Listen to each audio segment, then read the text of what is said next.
Welcome to Policing TV and welcome back to Fareham. I'm with Gary Botterill, who is the founder of Service Dogs UK. Gary, thank you so much for your time here. We're outside the registered office of Service Dogs UK. It's slightly unusual in that there's not dogs in the background but yachts, but this is genuinely the registered office for Service Dogs UK. In this third video, let's talk about the future for Service Dogs UK, and let's start that conversation by you giving us a little bit of a context as to where Service Dogs UK is now in terms of locations and in terms of number and type of dog. Yeah, we've currently got 3 locations, 3 hubs. One is on the southwest in Somerset.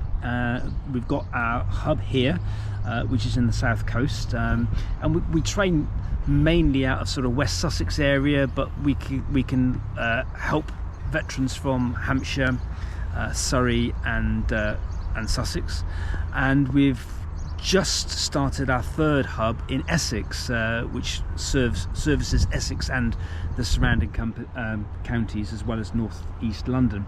So we've made a good start. We've got a long way to go. We get requests in from people from up and down the country saying, you know, we would like to benefit from what you do, but unfortunately we haven't got that reach. The unique thing about what we do is that the people need to live within commuting distance to get to the training sessions, because it's a 9-month-long program. So there needs to be more of us. We need to spread out and have more hubs, and we will grow. We'll grow organically and sustainably, so that we can help more people in more locations. So 3 current locations in the southern half of England. Some, I think you said earlier to me, some 50 dogs or thereabouts, and various breeds of dogs. Tell us a little bit about what types of dogs you work with, and whether there's types of breeds that are more suited to this work than others. Well, we mainly work with rescue. We do sometimes work with veterans if they have got their own dogs, but we prefer to work with rescues, and we've got a partnership with the Dogs Trust. But it's the temperament of the dog which is more important than the breed.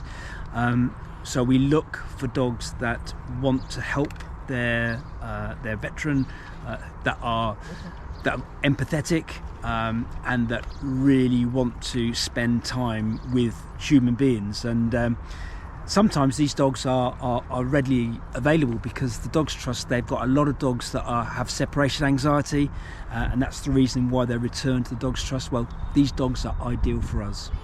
And you, Service Dogs UK, then, for want of a better expression, source the dog and then find the handler for that particular dog. Is that right, or does it work in some other way?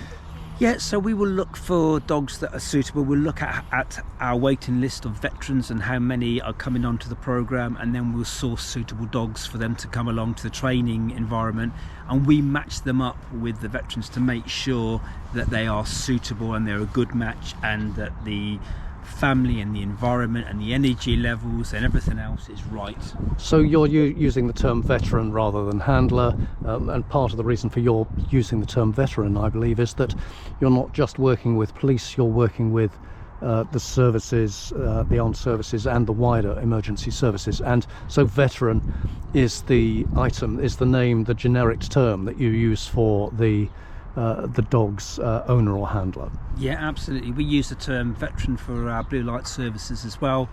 And if you think of the sort of work that they do and the amount of trauma that they face within their careers, I think that's a reasonable term to use. So, to the future, you're looking to grow organically. How can those who are viewing this video best help the development of Service Dogs UK? To grow organically, we're going to require funding. We need to make sure that we get one hub set up and that it's capable of running before we go on to the next hub, and that requires financing. So we are looking for people to support us. There's a variety of ways they can support us. They can make donations, they can sponsor a dog, and they can volunteer to foster or to be a volunteer for the charity if they're within the locations where we are. So a number of ways in which those seeing this video can get in touch with you to offer support. I will take the opportunity here again to thank Altia, Policing TV's channel sponsors, one of our sponsors, for putting us in touch with you and suggesting that an opportunity to film with you, Gary, would be well worthwhile. And indeed it has been. So thank you very much for your time over the last hour and a half. Great to have met you. I really do hope that Policing TV can cover more of what Service Dogs UK and Oscar Kilo 9 OK 9 are doing across the UK, and look forward to filming that, I hope, in the coming weeks, months and years. For the time being though, Gary Botterill, founder of Service Dogs UK, thank you so much. Thank you, Bernard. Thank you very much.